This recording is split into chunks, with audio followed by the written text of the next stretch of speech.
أعوذ بالله من الشيطان الرجيم. بسم الله الرحمن الرحيم. سبح لله ما في السماوات والأرض وهو العزيز الحكيم. له ملك السماوات والأرض يحيي ويميت وهو على كل شيء قدير. هو الأول والآخر والظاهر والباطن وهو بكل شيء عليم.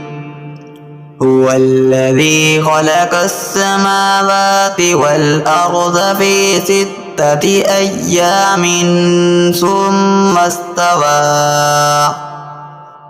على العرش يعلم ما يلج في الأرض وما يخرج منها وما ينزل من السماء وما يعرج فيها وهو معكم أينما كنتم والله بما تعملون بصير.